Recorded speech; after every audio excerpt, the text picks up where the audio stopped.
Welcome to Through the Bible with Les Feldick, a 30-minute walk through the Scriptures, teaching in-depth Bible truths that change people's lives. Now, here's your host, Les Feldick. Okay, once again, good to have everybody back, and this is our fourth program this afternoon. Coffee cups, and this is not a pseudo church or anything like that. We're just here to search the Scriptures and to see if these things are really so. And again, we always like to thank our television audience for your tremendous response. How we appreciate your help and your letters. Now, we're especially favored today, and I mentioned it in one of the other programs, but our youngest son, Todd, and his wife, Kim, are here, and with our latest grandson, and he's only 8 weeks old, so somebody just reminded me today, this is probably his first real Bible study. I'm sure they've already had him in church someplace, but this is his first Bible study, and if the Lord tarries, someday he can look at the tape and he says, there I was, I got a good start. So anyway, we appreciate Todd and Kim and their ability to be here with us today. There he is, my goodness, I didn't even see that. I'm not just a proud grandpa. That's a pretty baby.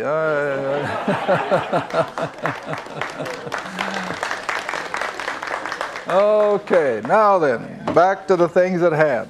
Isaiah 65, verse 1. And this is the Lord's answer now to the prayerful plea of the remnant just before he returns. I am sought of them that asked not for me. I am found of them that sought me not. I said, behold me, unto a nation that was not called by my name. I have spread out my hands all the day unto what kind of people? Rebellious. Now this is Israel. This is Israel. They've had the word, they've had the prophets, they've had the temple, they've had the priesthood. Didn't make any difference. They were just as rebellious and unbelieving as the Gentile pagan world around them. All right, verse 2, reading on. I have spread out my hands all the day unto a rebellious people who walketh in a way that was not good, after their own thoughts. Now, lest you think that this is recent in Israel's history, go back with me to the last verse of Judges. The little book of Judges, chapter 21, and we'll drop in at verse 25. Now, this is about shortly after they came out of Egypt.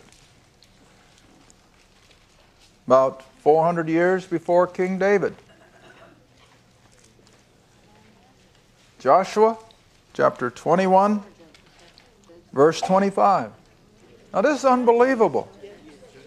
Did I say Judges? Oh, I said Joshua. I'm sorry, Judges. I was thinking of Joshua's leadership, but no, Joshua's long dead, and the Judges have been ruling Israel. Samuel, of course, was the last of the judges, but this last verse just typifies ancient Israel almost from day one. And of course, Isaiah is now writing almost 1,000 years later, and he's deploring the same fact. Judges chapter 21, verse 25. In those days, there was no king in Israel. Every man did that which was right in his own eyes. Now, beloved, when you let the human race do good. Okay, back to Isaiah, because I want you to see that God has mercifully put up with the human race from day one. Because Israel was, the covenant people. They should have been a people of obedience, but they weren't. Only the small remnant, see? All right, reading on. Isaiah 65, verse 3. A people that provoketh me to anger continually to my face, that sacrificeth in gardens and burneth incense upon altars of brick. Now what are they doing? Idol worship. And they didn't even build altars the way God instructed them to build altars, because when Israel was taught how to build an altar, they didn't use brick, they used what? Hewn stone. Not bricks. See, bricks are man-made. They're cooked in an oven. But see, here they use altars made of a counterfeit rather than the hewn stone as God had instructed Israel. All right, so it just all shows rebelliousness. They're not even going to build an altar according to God's design. Verse 4, which remain among the graves and lodge in the monuments, who eat swine's flesh. Now you know that was forbidden all the way up in Israel's history. And they've eaten swine's flesh, and broth of abominable things is in their vessels. In other words, even the soup that they made was made of stuff that was totally contrary to Israel's dietary laws. Verse 5, who say, stand by thyself, come not near to me, for I am holier than thou. My goodness, that puts it as plain as English can make it. So what are they likened to? The Pharisees. That was their attitude. They were righteous. They were holy. They would wrap their clerical robes around themselves and they could do no wrong. But these were the same way, see? And they say, I'm holier than you are. These are a smoke in my nose. Not the smoke of incense as God appreciated in the temple worship, but this was acrid smoke that burned the nostrils. Thou art a smoke in my nose, a fire that burneth all the day. Now again, I think you can go back to an analogy of the ancients. They probably lived in small dwellings. They didn't have central heat and air. So what was the normal material for burning to keep the house warm? Well, dried cow manure, just like they did out west. And so that acrid smoke of that cattle refuge would literally permeate the whole house. And that's what they lived in. But God likens that to his experience with Israel. See? Verse 6, behold, it is written before me, I will not keep silence. I will recompense, even recompense into their bosom. Verse 7, your iniquities and the iniquities of your fathers together, saith the Lord, who have burned incense upon the mountains and blasphemy upon the hills. Therefore I will measure their former work into their bosom. In other words, it's been generation after generation. Now verse 8, this is an interesting little verse. Thus saith the Lord, as the new wine is found in the cluster, and one saith, destroy it not. Now you got to kind of put some thoughts here. What kind of a grapevine do you suppose the hired help were pulling out to burn? Well, the ones that weren't producing, the dead ones. That stands to reason. But as they're about grapes, and what does he say? Don't destroy that good little cluster of grapes. Now read on. Destroy it not, for a blessing is in it. So I will do for my servant's sake, that I may not destroy them all. Again, what's that one little clump of grapes on the dead vine a picture of? The remnant. The remnant, see? All these things you got to kind of dig, and then here they come, and oh, it just tantalizes your spiritual appetite. Oh, don't destroy the vine. There is one cluster of grapes that is still useful for the grape juice. Now verse 9. I will bring forth a seed out of Jacob and out of Judah, an inheritor of my mountains, and my what? Elect. See? The remnant again, the true believer. And my elect shall inherit it, and my servants shall dwell there. Now we come to the promises of this coming kingdom. Verse 10. And Sharon, that is the valley of Sharon, which is just east of the Mediterranean coast. It's one of the valleys of Israel. And now, of course, a lot of it is covered with the sand that is blown up from the Mediterranean Sea. And I don't know how much validity is this, but one of our guides told us over there how all that sand accumulates upon Israel. It comes from the Nile water coming into the Mediterranean, and then all the prevailing northwesterly winds blow it up on the shore of Israel. And so you got these huge sand dunes all along the Mediterranean seashore. But beyond them, of course, you have this productive valley of Sharon, and it will be a fold of flocks. In other words, Sharon is going to revert back to that beautiful, productive valley of grass and water for the flocks of Israel. And the valley of Achor. Now, those of you who know your Old Testament, what was the valley of Achor? Well, you remember when Achan, shortly after they came across the Jordan River, and they were to have nothing to do with the spoils of the little town of Ai, and they were instructed, don't touch any of that stuff, it should all be destroyed. What did Achan do? He took some for himself, and he thought he'd gotten away with it. But God knew, and you remember that Achan was dealt harshly over that, and the valley of Achor became a curse to Israel.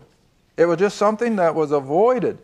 But here in the kingdom, it's going to be a valley of blessing. And so the valley of Achor, a place for the herds to lie down, for my people that have sought me. In other words, again, for the remnant that's going to come into this glorious earthly kingdom that's been promised since day one. Now verse 11. But you are they that forsake the Lord, that forget my holy mountain, that prepare a table for that troop, and that furnish the drink offering unto that number. Therefore, I will number you. Now that's the unbelieving element again. I will number you to the sword, and you shall all fall down to the slaughter. Remember what Zechariah said? The remnant to go into the kingdom. Verse 13, therefore thus saith the Lord, behold, my servant shall eat, but you shall be hungry. Behold, my servant shall drink, but you shall be thirsty, and so on and so forth. Verse 14, my servants, that is the believing remnant, my servants shall sing for joy of heart, but you shall cry for sorrow of heart, and shall howl for vexation of spirit. And you shall leave your name for a curse unto my chosen. For the Lord God shall what? Slay thee. Now you see, I mentioned the two women at the well and two people sleeping in the bed. And what does the Lord say in Matthew? The one shall be taken, the other left. Well, which one will be taken? The unbeliever. He'll be removed, and the believer will go on into the kingdom economy. All right, now then, let's drop quickly down to verse 17. For behold, I create new heavens and a new earth, and the former, that is the old earth, shall not be remembered nor come to mind. Now, of course, I guess there's room for controversy here. Is he speaking of the new heaven and new earth of Revelation 21 and 22 about the renovated earth for the millennial reign? Now, you got to remember, the 1,000-year reign of Christ is the kingdom economy, which Christ will rule and reign from Jerusalem.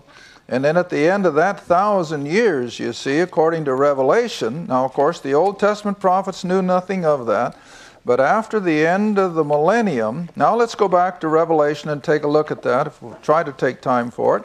And you come back to Revelation,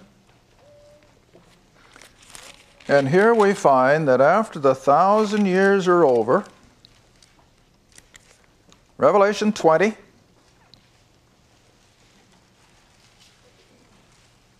verse 7.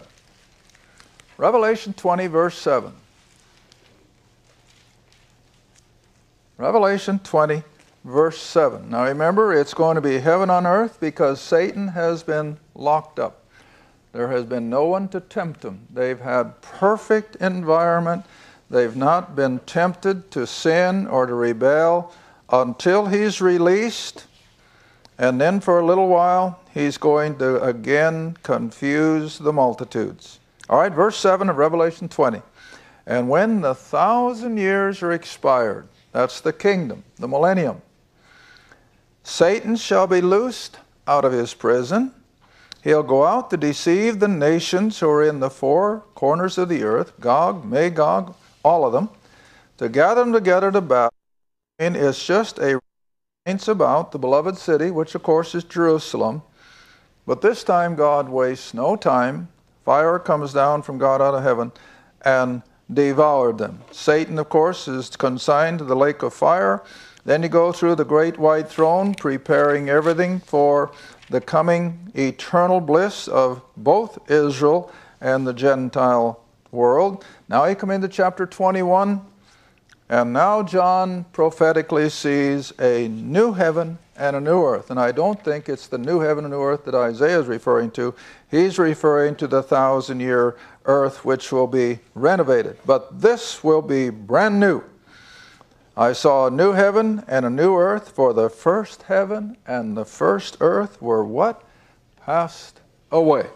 And Peter puts it in scientific language, and he says that the earth and everything in it is burned up, and it's going to be dissolved, it's going to be melted down, and out of that will then come the eternal new heaven and a new earth. And again, it just seems that God's going to still maintain that separation between Israel and the church, who are the heavenly, even for all of eternity.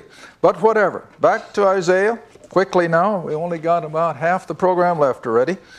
So here we're preparing the earth for the millennial reign, heaven on earth.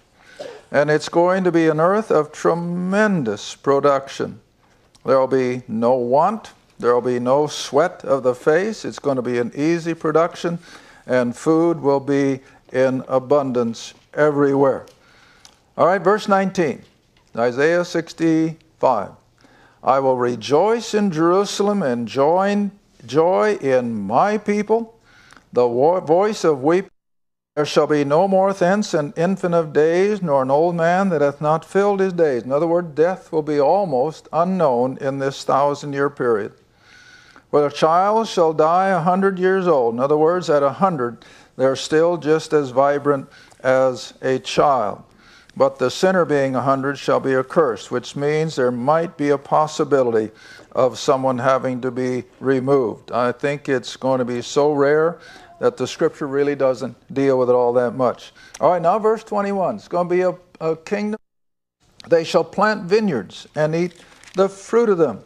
They shall not build and another inhabit, which was Israel's history. They'd get their economy going, and enemy forces would come in and take their crops and destroy their houses, and they were under constant turmoil. But that will happen no more.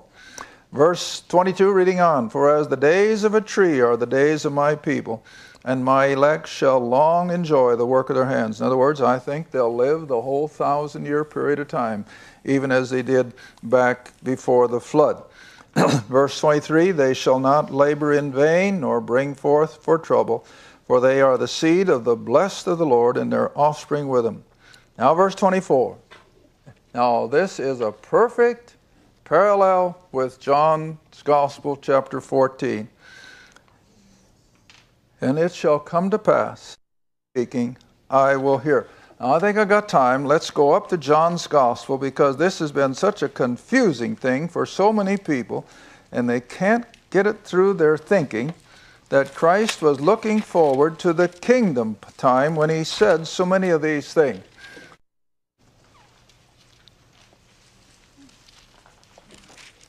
Verse 13.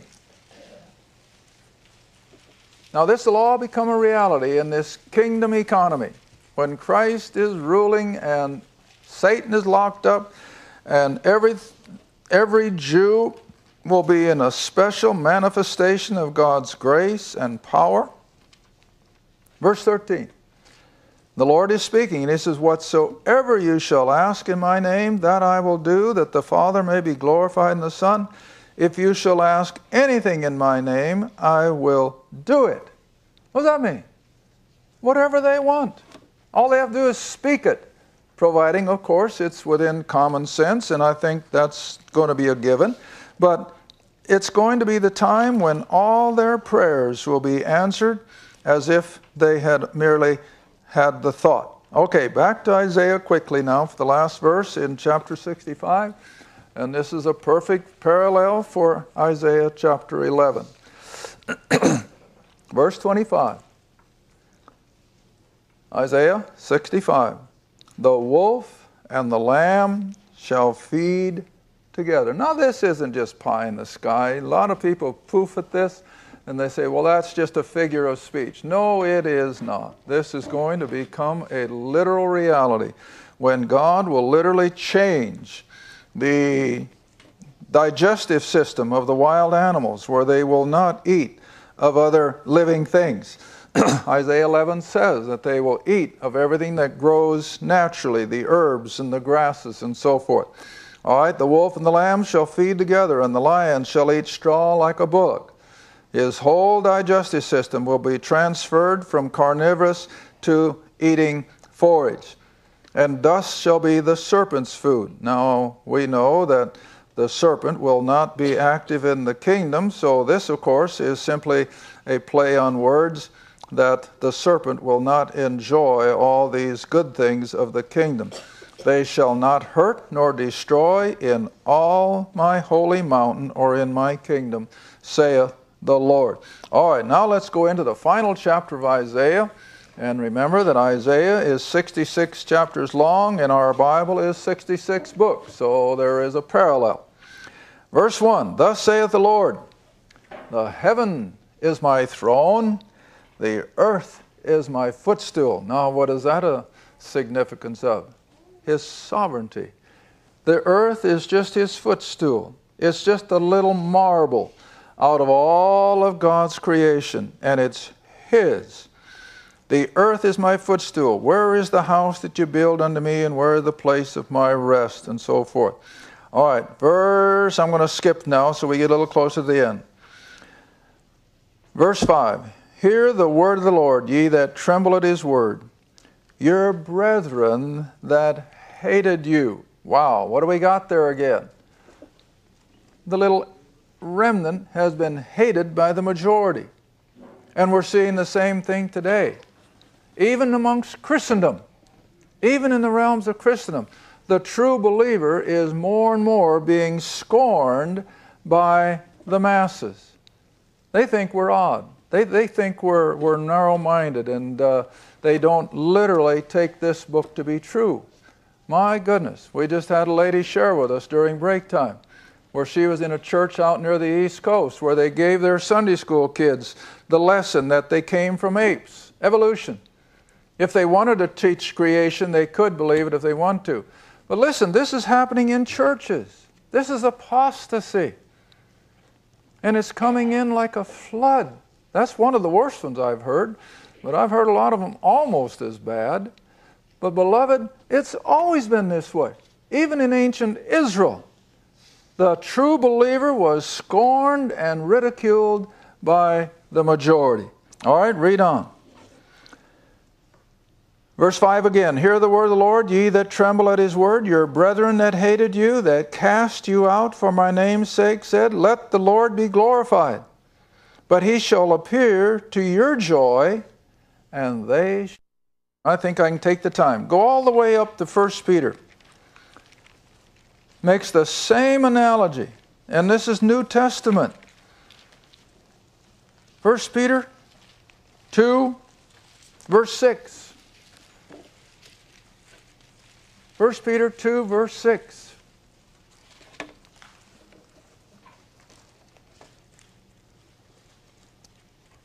1 Peter 2, verse 6. Wherefore, Peter writes, also it is contained in the Scripture, Behold, I lay in Zion a chief cornerstone, Jesus of Nazareth, the Messiah, elect, precious, and he that believeth on Him shall not be confounded. And if you want to take your concordance or Strong's and you compare that word, what's another word for it? Disappointed. Disappointed. Now, when will the mass of so-called religious people be disappointed? When they find themselves in the wrong place. That's the same way with church people today.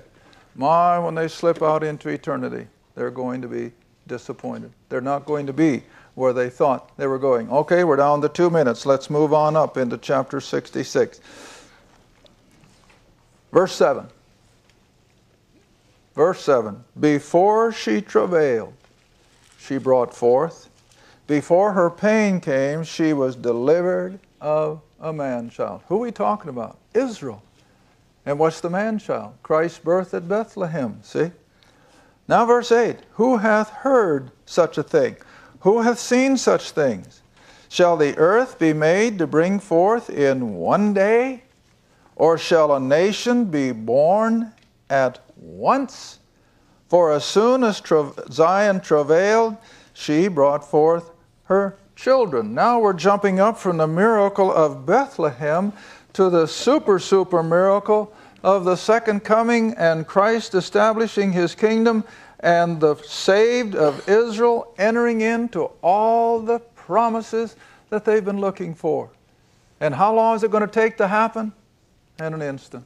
The moment Christ returns, they're going to come in to the glory of that promised kingdom. All right, let's read on for the minute we have left. Verse 9, Shall I bring to the birth and not cause to bring forth, saith the Lord? Shall I cause to bring forth and shut the womb? Oh, no way. God isn't going to fall short of all these promises. Rejoice with Jerusalem and be glad with her. All ye that love her, rejoice for joy with her. Then drop all the way down to verse 15. I'm going to do this quickly. For behold, the Lord will come with fire and with his chariots like a whirlwind to render his anger and fury and his rebuke with flames of fire, and so on and so forth.